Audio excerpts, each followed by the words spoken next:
കുടിലാളക സംയുക്തം പൂർണ്ണചന്ദ്രനിഭാനനം. കുടിലാളക സംയുക്തം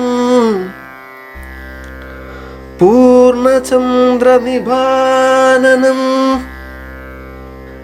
വിലസത്കുണ്ടലധരം വിലസത്കുണ്ടലധരം കൃഷ്ണം വന്ദേ ജഗദ്ഗുരും. കൃഷ്ണം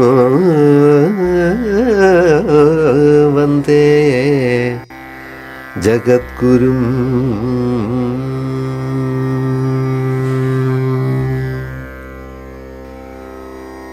ഹരി ഓം.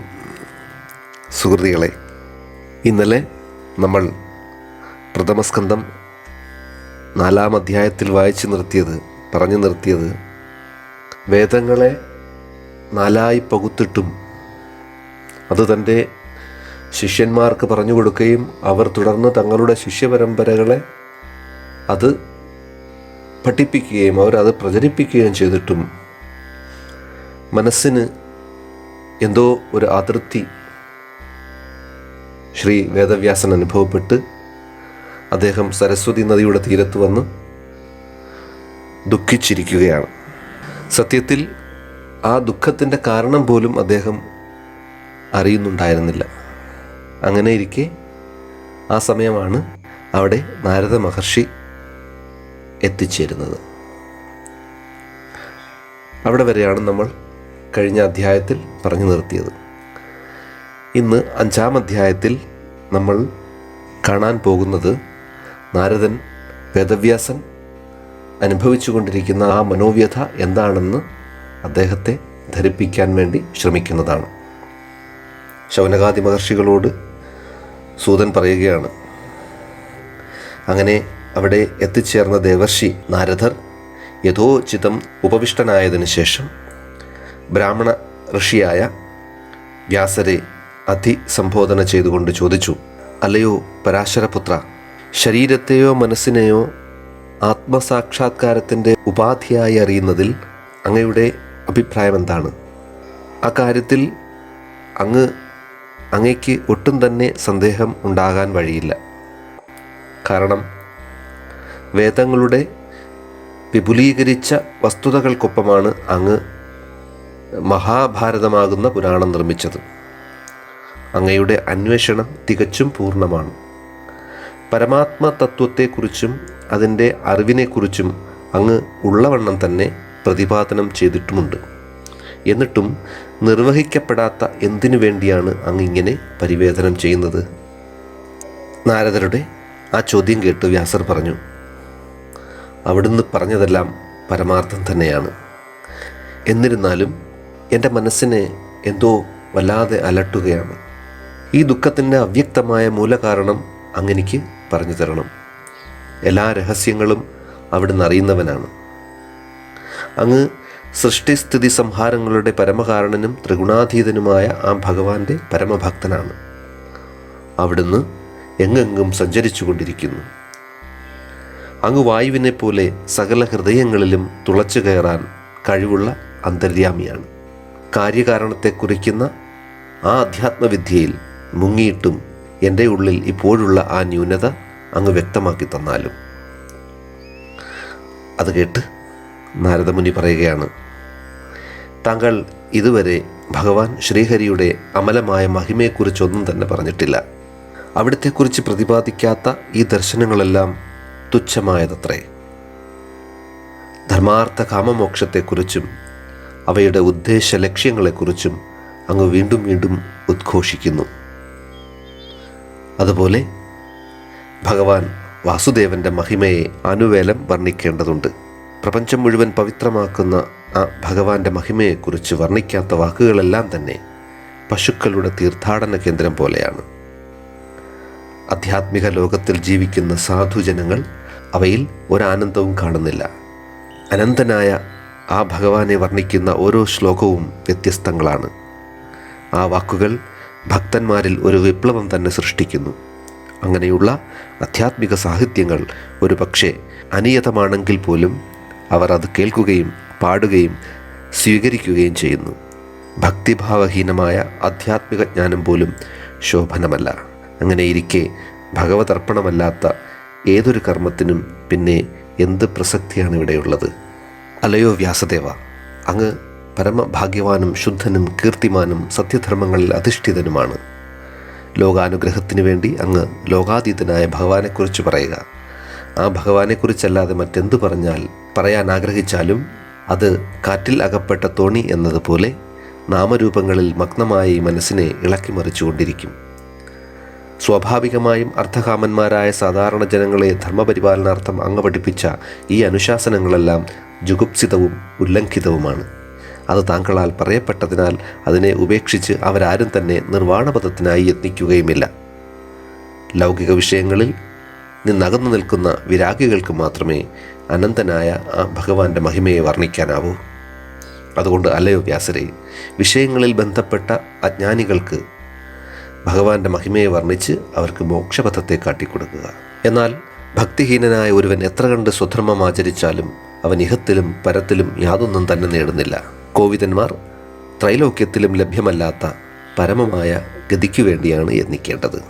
കാരണം ഭൗതിക സുഖങ്ങളാകട്ടെ ഭൗതിക ദുഃഖങ്ങളെന്നതുപോലെ തന്നെ കാലാകാലങ്ങളിൽ വന്നുകൊണ്ടും പോയിക്കൊണ്ടുമിരിക്കുന്നു.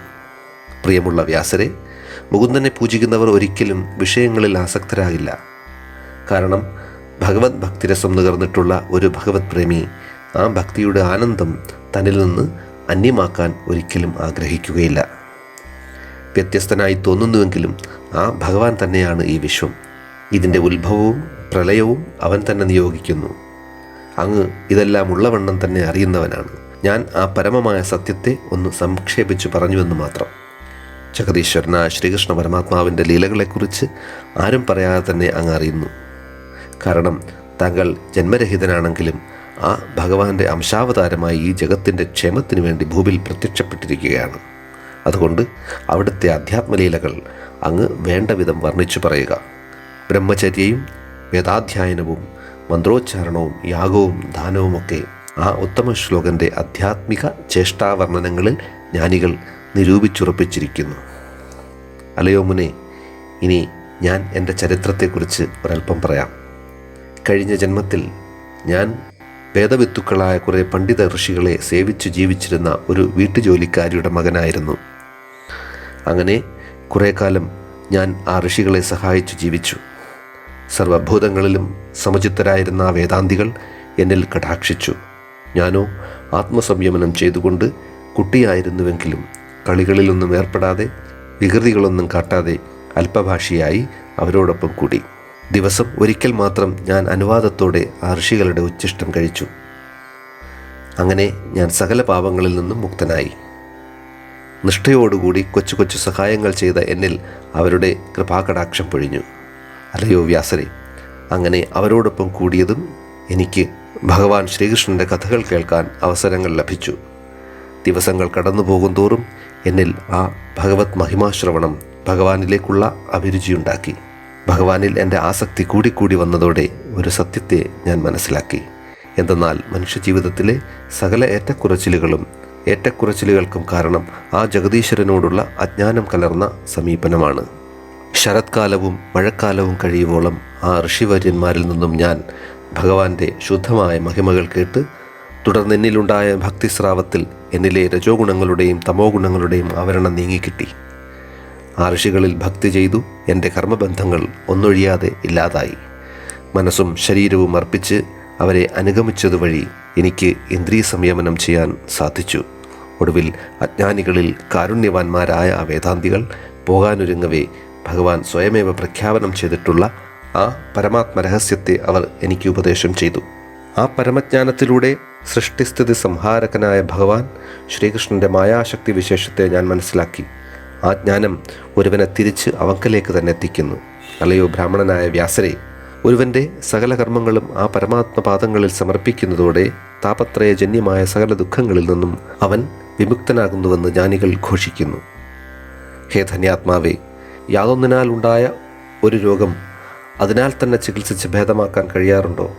ഇവിടെ ഒരുവൻ്റെ സകല കർമ്മങ്ങളും ഭഗവാങ്കൽ സമർപ്പിക്കപ്പെടുമ്പോൾ ആ സമർപ്പിത കർമ്മങ്ങളാൽ തന്നെ അവൻ്റെ താപത്രയങ്ങൾ ഇല്ലാതാകുന്നു. അല്ലാത്ത പക്ഷം അതേ കർമ്മങ്ങൾ തന്നെ അവനെ ബന്ധനസ്ഥനാക്കുകയും ചെയ്യുന്നു. ഭഗവതിച്ഛയ്ക്കനുസരിച്ച് ചെയ്യുന്ന യാതൊരു കർമാചരണത്തെയും ഭക്തിയോഗം എന്ന് പറയുന്നു. ജ്ഞാനം ഇതിന് അനുബന്ധ ഘടകമായി നിലകൊള്ളുകയും ചെയ്യുന്നു. അതിനാൽ ഭഗവാൻ ശ്രീകൃഷ്ണൻ്റെ നാമത്തെയും ആ നാരായണൻ്റെ മഹിമകളെയും അനുസ്മരിച്ചുകൊണ്ട് വേണം അവനിൽ അർപ്പിക്കപ്പെടുന്ന ഏതൊരു കർമ്മവും ആചരിക്കാൻ. ആ ഭഗവാന്റെ മഹിമകളെയും അവൻ്റെ വിജൃംഭിത മൂർത്തികളായ വാസുദേവനെയും പ്രദ്യുമ്നെയും അനിരുദ്ധനെയും സംഘർഷണനെയും ഞാനിതാ വാഴ്ത്തുന്നു.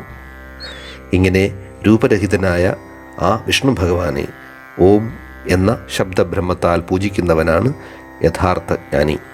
അലയോ ബ്രാഹ്മണനായ വ്യാസദേവ, ആ ഭഗവാൻ ആദ്യം എനിക്ക് സർവവേദസാരമായ ആധ്യാത്മിക ജ്ഞാനത്തെ ഉപദേശിച്ചു തന്നു. പിന്നീട് അലൗകികമായ ഐശ്വര്യത്തെയും തുടർന്ന് പരമമായ സ്നേഹവാത്സല്യങ്ങളെയും വാരിക്കോരിത്തന്നു. അതുകൊണ്ട് അങ്ങയുടെ ഈ നീണ്ട വേദാധ്യയനത്തിലൂടെ അങ്ങ് ആർജിച്ച ആ ഭഗവാന്റെ സകല തത്വങ്ങളും പറയുക. എന്തെന്നാൽ ആ ജ്ഞാനം മുമുക്ഷുക്കളെ കൂടുതൽ സംതൃപ്തരാക്കുകയും ജനിമൃതികളിൽപ്പെട്ട് ദുഃഖിതരായ ജനകോടികൾക്ക് അതിലൂടെ നിർവ്വാണം ലഭിക്കുകയും ചെയ്യുന്നു. അതിനായി ഇഹത്തിലും പരത്തിലും മറ്റൊരു വഴി ഇല്ല തന്നെ. സുഹൃത്തുക്കളെ, ഇങ്ങനെ ശ്രീമദ് ഭാഗവതം പ്രഥമസ്കന്ധത്തിലെ 5-ാം അധ്യായം സമാപിച്ചു. ഹരിഹി ഓം.